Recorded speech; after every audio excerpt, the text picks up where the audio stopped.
as well as others grieving after the deadly Parkland school shooting.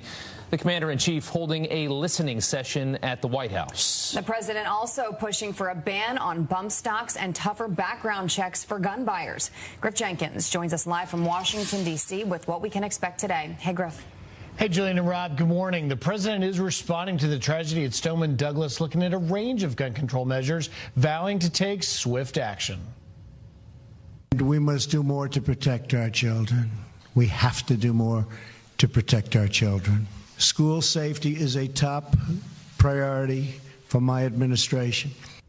First, he's moving to ban the rapid-fire bump stocks used in last year's massacre. After the deadly shooting in Las Vegas, I directed Attorney General to clarify whether certain bump stock devices, like the one used in Las Vegas, are illegal under current law. We must move past cliches and tired debates and focus on evidence-based solutions and security measures that actually work. Under the Obama administration, the ATF concluded the devices did not violate federal law, but the DOJ now says they're acting quickly to propose regulations. And Democrat Senator Dianne Feinstein, who has led efforts on gun control, issued this statement saying, "Words are one thing, Mr. President, but we need meaningful action. If you want these devices off the street, call congressional Republicans and tell them to stop blocking our bill." Now, whether Congress has the will to actually act is unclear, but even the NRA appears to be on the same page, who said last October that they support further regulation of these devices. And also, the president wants to get tougher on keeping guns out of the hands of the wrong people with this tweet here: "Whether we are Republican or Democrat, we must now focus on strengthening background checks." So all of this, guys, as the president will meet this afternoon with parents, teachers, and students from the Parkland community, as well as some from Sandy Hook and Columbine, to hear their ideas. One thing's clear: the president wants to get moving. All right, Griff, thanks so much. We appreciate it. And as gun regulations get a renewed push on Capitol Hill, Eric Pratt, the executive director for Gun Owners of America, says it's time to defend our kids like we protect our lawmakers. If they do go down that road, it's not going to stop bad guys from getting them, because no gun law yet has worked to stop bad guys. I mean, just look at Chicago. I mean, Chicago has been an utter failure. What actually would work is what candidate Donald Trump used to talk about, and that was repealing gun-free zones so that the good people can shoot back at the bad people. And unfortunately, that we didn't have that there in Florida. I mean, we protect our president with guns. We protect the Congress with guns, the senators, the representatives, but how do we protect our schools? We put a sign out front that says no guns are allowed here. And Americans appear to agree. A new Washington Post ABC News poll shows almost 60% of people believe mass shootings are a reflection of mental health problems and not gun control laws. All right, students who survived the deadly rampage turning their grief into action. 100 teenagers from Parkland, Florida, arriving at the state capitol in Tallahassee to meet with lawmakers and push for tougher gun control. Some students bursting into tears when the state house voted not to hear a bill that would ban the sale of assault rifles and high-capacity magazines like the ones used to kill their classmates and teachers. Coming up at 5:30, Caroline Shively will bring us the latest on the shooting aftermath. She'll be live from Tallahassee. And a Fox News alert. A police officer is shot and killed investigating a homicide in Alabama. An hours-long standoff with the suspect ending just moments ago. Officer Justin Billis shot and later died from his injuries, responding to the home of a suspect in Mobile late last night. The suspect, Robert Hawley, opened fire on officers, shooting Billis. According to the police chief, Hawley was a person of interest in the death of his ex-wife. He is also dead. House Republicans launching phase 2 of their anti-Trump dossier probe. They're now demanding to know what President Obama knew and when. And a lawyer tangled in the special counsel's Russia probe now pleading guilty to lying to investigators. Kelly Wright joins us live to break it all down this morning. Hi, Kelly. Good morning. It's a tangled web if you look at it. Democrats say the Republican memo is misleading, but the GOP actually deepens its probe into the Trump dossier. House Intelligence Committee Chairman Devin Nunes sending an inquiry of 10 questions to current and former officials, including former FBI Director James Comey. Some of the questions asked, was President Obama briefed on any information contained in the dossier prior to January 5, 2017? When did you first learn or come to believe that the Steele dossier was funded by the Democratic National Committee and or Hillary for America Clinton campaign? The facts are not bearing out to what the Democrats wanted it to be, because we have found collusion. We found collusion between the Democrats, specifically the Clinton campaign and the Democratic National Committee and the Russians. However, it doesn't seem to be like that. Nobody's interested in that. Republicans, with approval from President Trump, released the controversial memo earlier this month. They claim former British spy Christopher Steele composed the anti-Trump dossier with unverified allegations that were used to obtain a FISA warrant against former Trump aide Carter Page. All of my communications were hacked and wiretapped for over a year. And, you know, you think about the tremendous resources that took, not only in terms of fake news, U.S. government propaganda in 2016, but even with the FBI. And here's a new development. Attorney Alex van der Zwaan, the son-in-law of a Russian oligarch, pleaded guilty to lying about his last communications with former Trump advisor Rick Gates, who was indicted along with Trump former campaign manager Paul Manafort. And Gates is expected to plead guilty to charges of fraud. It's part of a plea deal with special counsel Robert Mueller. Jillian, Rob. All right, Kelly, thank you very much. Congressman Devin Nunes turning up the heat on the Obama-era officials with his questions on the dossier. But Hans von Spakovsky, a former DOJ official, told us earlier in the show Congress has a responsibility to get the truth. Well, look, Nunes has taken the logical next step. We now know that the Steele dossier was the basis for the FISA application. And remember, that FISA application is what led a court to approve electronic surveillance or spying on the Trump transition team. So the next logical step is for Nunes to find out what officials knew that this was paid for opposition research that had not been verified, and when did they know it? Because, frankly, it's an abuse of the FISA statute to use opposition research to authorize spying on an American citizen. Well, Democrats outraged as the Trump administration pushes low-cost health care plans as alternatives to Obamacare. The proposal would allow insurers to sell short-term policies with fewer benefits and lower premiums. We're trying to just make options available for folks who've been shut out of the marketplace. Now, we need to keep working to build a different system than Obamacare. But while we have it, we need more affordable options for people to get the insurance they want, not what I tell them they should have. It's a problem for Obamacare, though. House Minority Leader Nancy Pelosi responded by saying Americans purchasing these shoddy, misleading, short-term Trump care plans will be one diagnosis away from disaster. Senate Minority Leader Chuck Schumer says since day one, the Trump administration playbook on health care has been to sabotage the marketplaces, jack up costs and premiums for millions of middle-class Americans. Nikki Haley standing firm on President Trump's decision to move the U.S. Embassy to Jerusalem. The U.S. ambassador to the UN refusing to be silenced by Palestinian leaders. I will decline the advice I was recently given by your top negotiator, Saeb Erekat. I will not shut up. Rather, I will respectfully speak some hard truths. You don't have to like that decision. You don't have to praise it. You don't even have to accept it. But know this, that decision will not change.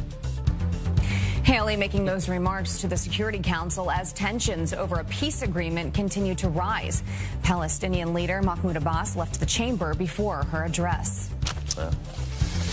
A Republican congressman is responding to a spike in MS-13 gang violence in his district with a proposal to strip U.S. citizenship from violent gang members who are born outside of the country.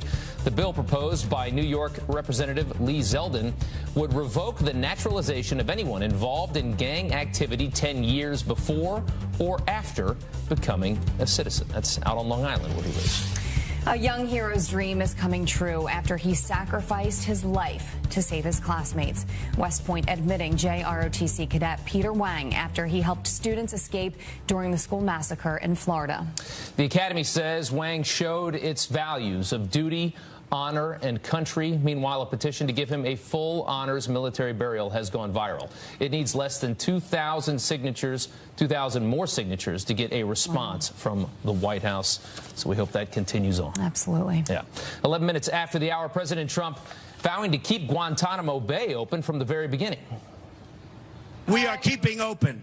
We're going to load it up with some bad dudes, believe me. We're going to load it up. Well, how a confessed al-Qaeda operative is now on the verge of walking free thanks to an Obama-era deal. March to the midterms. Pennsylvania just got a brand new congressional map. Why our next guest says it was unfairly tipped in favor of the Democrats. But that might not matter. And a ballerina and a badge. The officer-daughter dance. That'll make your morning. Stay tuned. Don't you?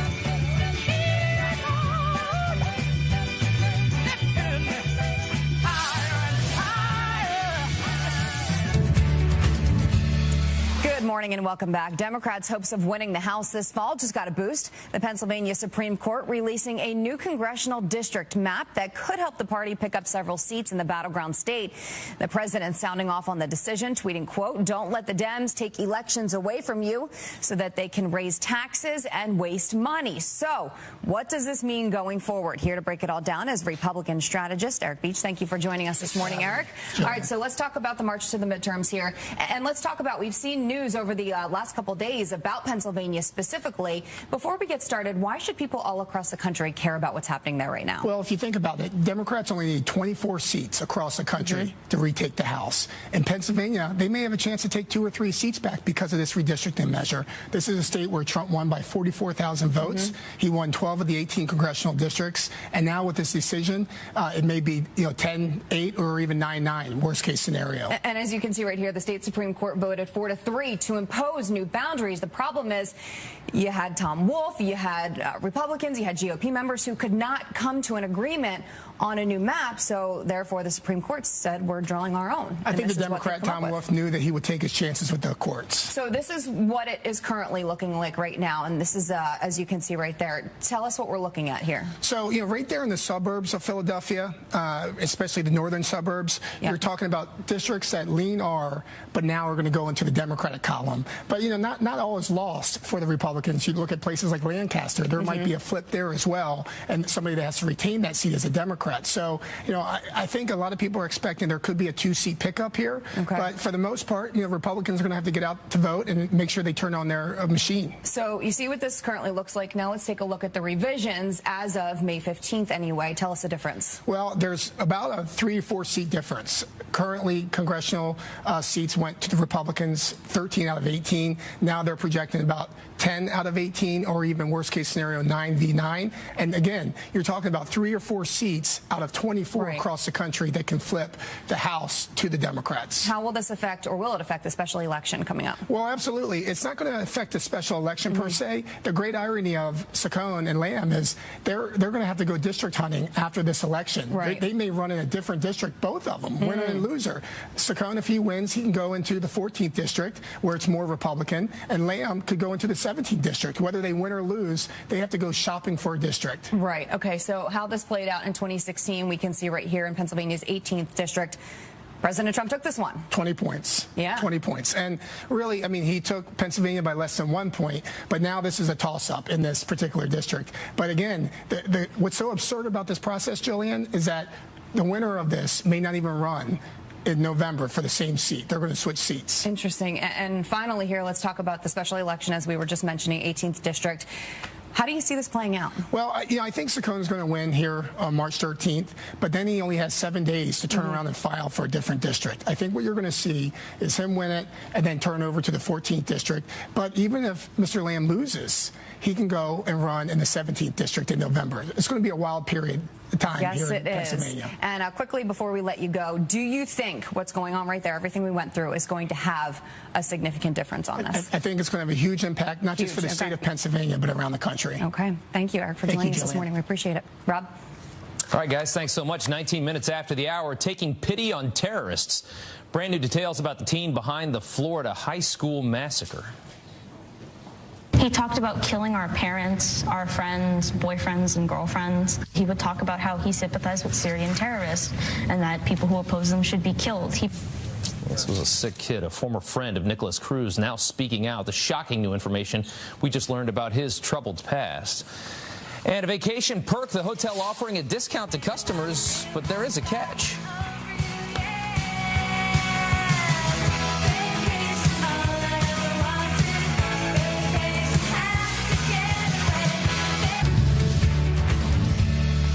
All right, remember when Nancy Pelosi called $1,000 bonuses crumbs?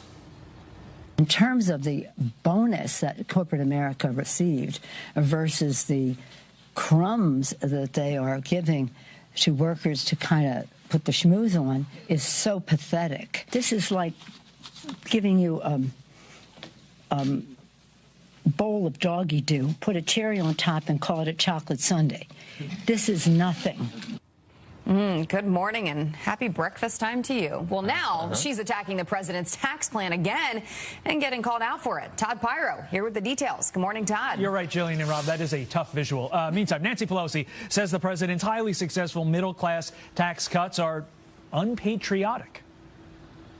If what you're doing is cutting the taxes at the high end and therefore not being allowed to invest in the future, you're doing a grave disservice to our country. Some patriots. Just to clarify, Nancy Pelosi is not Todd Pyro. Just want to make sure that's clear. But it wasn't long before the House Minority Leader got heckled during the DNC-sponsored town hall in Phoenix. Take a listen. Most people are not in deadening poverty, but some are. But most people have to struggle to make ends meet. So, no, we're not talking about that. Okay. So in any event, now I'm a mother of 5. I can speak louder than anybody. Pelosi's comments getting a strong reaction from our viewers. Thomas writing on Twitter, since she's such an advocate against tax cuts, why doesn't she donate her paycheck to the working class? I mean, it's only crumbs and all to her. Nick saying, my brother and sister-in-law each got $40 a week in their checks. Sounds pretty patriotic to me. And get this, according to a CNBC SurveyMonkey poll, Small Business Confidence Index saw a record high for the first quarter of 2018, increasing 5 points from 57 to 62. There it is on your screen. It's the largest quarter-to-quarter move the index has seen since CNBC and SurveyMonkey began measuring last year. Much of this due to the president's tax reform. And nearly half of small businesses say they feel more optimistic from the tax overhaul. 32% say they expect to hire within the next 12 months. The president touting the plan, tweeting, Main Street is booming thanks to our incredible tax cut and reform law. This shows small business owners are more than just optimistic. They are ready to grow their businesses. Jillian and Rob? I think this crumbs comment is never going to go away. Never going to go away. Yeah. Thank All you, right. Todd, thanks. That was not Todd. That was Tracy. A Fox Business Alert. Amazon wreaking havoc on the grocery industry. I always thought that Todd looked like a young Nancy Pelosi. The image. You see that? I can see it. All right, Tracy Carrasco from our sister network Fox Business here with the grocery chains now on the brink of bankruptcy. Hey, Tracy. Yes, good morning. So we will call this the Amazon effect. Reportedly, Bi-Lo, that's the Winn-Dixie grocery chain's parent, preparing to file bankruptcy within the next month or so. Also, the owner of Tops Friendly Markets could file bankruptcy as well. This, of course, could come with some store closures. 200 Winn-Dixie store closures are expected sometime soon. Of course, Amazon doesn't have a huge e-commerce business when it comes to groceries, but when it comes to their footprint in e-commerce business overall, it's about 37.5%. So that's pretty significant. Interesting stuff. All right, so hotel discounts, but with a catch. What is this, Tracy? Yes, so the Wyndham Hotel, if you stay at a Wyndham Grand Hotel, and parents, if you turn in your cell phone. What? Yes, turn in your cell phone. You could get a 5% discount. So this is called the Reconnected program. They want parents to put down the cell phone, spend time with their kids. So they'll give you a lockbox for your cell phone with a timer on it. The box will only open up once the timer goes off, making sure that you and your kids are connected, spending time together. So it's an interesting concept. We see a lot of restaurants do this, leave your cell phone at the front door, but it might be tough for parents to give up their phones for a very extended period of time. Wow. Especially for an $8 discount at Wyndham Hotels. Wyndham Grand. We'll see. Yeah, thank you so much. Thank you. It is 27 minutes after the hour. Shocking new details about the teen who carried out the Florida high school massacre, how he sympathized with terrorists and sold knives out of his lunchbox. His former friend now speaking out. And counterfeit coupons. Think you're about to score something like free donuts? Think again. The scam hitting Dunkin' Donuts.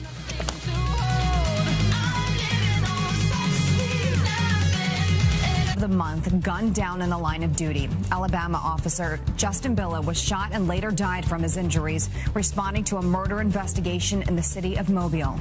The suspect, Robert Holley, opened fire on officers, shooting Billa, and then barricaded himself inside a home for hours. He's now dead. According to the police chief, Holley was a person of interest in the death of his ex-wife. Teenagers turning their grief into action. Students who lost friends and teachers in the Florida school shooting now talking with lawmakers and pushing for gun reform. Caroline Shibley is live in Tallahassee with shocking new information about the suspect and more on how his classmates are responding. Caroline? Good morning to you, Robin, Jillian. Students from Parkland went straight from the funerals of their friends here to the state capitol to meet one-on-one with lawmakers. They took buses here to Tallahassee for 7 hours, plotting their next move as they came. The students have pledged to make their classmates the last to be slaughtered in a mass shooting. They got their first disappointment last night as the state legislature took a vote that effectively blocked any possibility of banning assault weapons like the one used in last week's attack. But more meetings are planned today, and lawmakers say they will take action. This as we're learning even more sadistic details about accused shooter Nicholas Cruz. One student tells ABC News she and her friends reported Cruz to school officials in 2016 and 17 before he was expelled. She also said he would sell knives out of his lunchbox. He talked about killing our parents, our friends, boyfriends, and girlfriends. He would talk about how he sympathized with Syrian terrorists and that people who oppose them should be killed. He posted pictures of like 15 or more firearms just on his bed. Like this was normal. One of the big events today is a noontime rally here at the old Capitol, but that's just the first step. Students nationwide are planning walkouts in March and April, demanding action. Back to you, Robin, Jillian. All right, Caroline, thank you very much. A Florida House aide is fired after he claims some of the Florida shooting survivors are actors. Benjamin Kelly, an aide to Republican Representative Sean Harrison, reportedly emailed a Tampa Bay Times reporter claiming that 2 students he saw during a TV interview were faking it and that they had to travel to different cities when tragedies happen. Harrison responding to those claims saying, quote, "I do not share his opinion, and he did so without my knowledge." The very first Guantanamo Bay transfer under President Trump could be happening soon. Detainee Ahmed Haza al-Darbi could be transferred and finish his 13-year sentence in his home country of Saudi Arabia. That is if he testifies against 2 other Gitmo detainees. In 2014, al-Darbi pleaded guilty to helping plot a 2002 al-Qaeda attack on a French oil tanker. This entire deal was negotiated under President Obama. North Korea pulling out of a secret meeting with Vice President Pence at the very last minute. Talks focused on the regime's missile program with Kim Jong-un's sister and the nominal head of state scheduled during the Olympics. The vice president's chief of staff says North Korea dangled a meeting in hopes of the vice president softening his message, which would have seeded the world stage for their propaganda during the Olympics. A new Gallup poll now shows 51% of Americans see North Korea as our top enemy. That number has more than tripled in just the last 2 years. Kentucky Democrats reclaiming district that President Trump won by a landslide in 2016. Former state legislator Linda Belcher winning the House seat in the special election for District 49 against Republican opponent Rebecca Johnson. Belcher fills the vacant seat once held by Johnson's husband, who took his own life last year. An out-of-this-world trip for Vice President Mike Pence today. The VP set to lead a National Space Council meeting on day 2 of his visit to the Kennedy Space Center. He and the Second Lady stopped yesterday at Cape Canaveral, Florida, to see rockets preparing for launch. The visit comes a week after the Trump administration proposed $20 billion for NASA, making space great again. Turning to extreme weather, whiteout conditions in Utah making roads dangerous for drivers.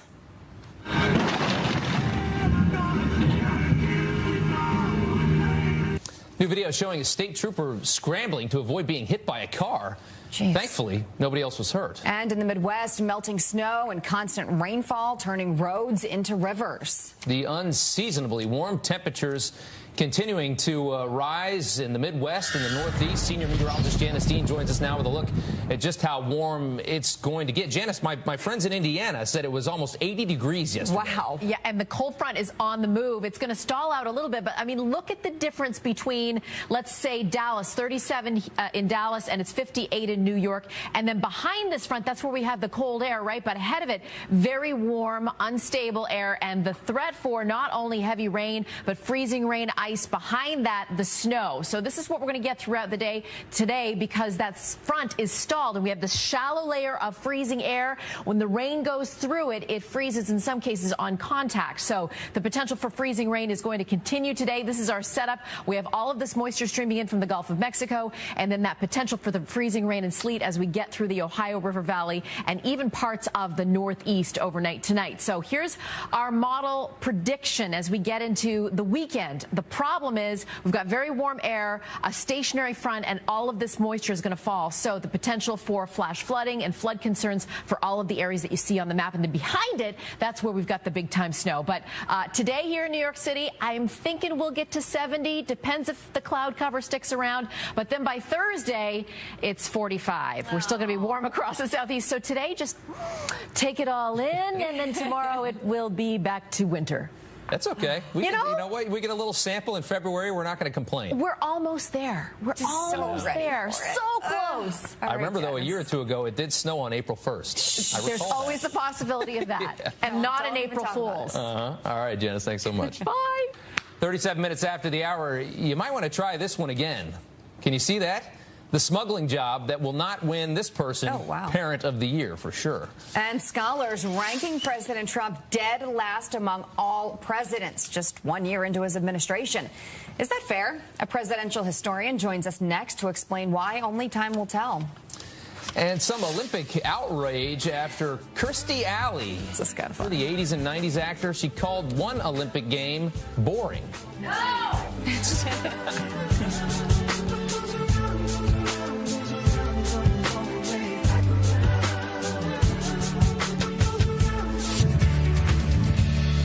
After 1 year in office, the New York Times trying to dub President Trump as the worst president in history, writing, quote, James Buchanan, who was at the helm as the United States careened into civil war, was dislodged from his position as our nation's worst president by our current president, Trump. That's a bold statement. This coming as a new survey shows more Americans approving of the president's tax cuts. They've been looking better and better lately. So what has the president accomplished in year one, and how does it compare with former presidents who are all, of course, ranked better than him? Presidential historian Jane Hampton Cook joins us now. Thank you for being with us. Let me just start off by, a blanket question. Do you think it's fair to make a comparison like this after just 1 year? No, because you can't measure a presidency by only 1 year. You have to really look at the whole presidency, and I just don't think that's a fair analysis so early in President Trump's presidency. All right, so let's make some comparisons here. And the first one we're going to compare to is LBJ, who took office after JFK. And actually, LBJ continued on the JFK tax cuts back when Democrats actually wanted to cut taxes. And he actually got a fairly good GDP out of this. But then Vietnam, of course, was a mess for this country for almost 20 years. He didn't run again. LBJ has a better rating than President Trump. What do you think of that? Well, again, you know, if you look just at the first year of LBJ's presidency, the economy went from 4.4 to 6.6 GDP growth, which is amazing. But then the Vietnam War was so devastating that he was just not able to run again. And so you look at the totality of his presidency, you have to weigh both of those things. And so that's, you know, you can give him credit where credit's due, but you also have to, you know, look at the hard stuff as well. Now, President, we've certainly heard President Trump compared to a lot lately anyway, is Ronald Reagan. So you look at the fact that he passed tax cuts in his first year in 1981. They rolled in over 3 years. The impact, though, was slower. How do you compare the first year for both of these men? Well, I would say that because President Trump's tax cuts have an immediate impact in people's pocketbooks with bonuses, it's a stronger initial impact. Reagan's did take longer. It took a long time to get to 7% GDP, and he started out with a negative number. But look at the confidence rate that people have in the economy now, the highest in 17 years. And so it really, President Trump's tax cuts, I think, are going to have a stronger, quicker impact than Ronald Reagan's. Bill Clinton, revered as one of the best presidents this country ever had. He certainly did a good job with the economy, but that didn't happen until well into his second term. And he also had a couple of scandals. He had Whitewater and Monica Lewinsky. Compare those. Well, you know, one reason why I think President Clinton weathered the Monica Lewinsky storm was because of the economy and because he and the Republicans had balanced the federal budget the first time in 30 years. But that accomplishment did not come till near the end of his presidency. And so you have to look at the totality of the accomplishments. And in Clinton's case, one of his best accomplishments came in year 6 of his presidency.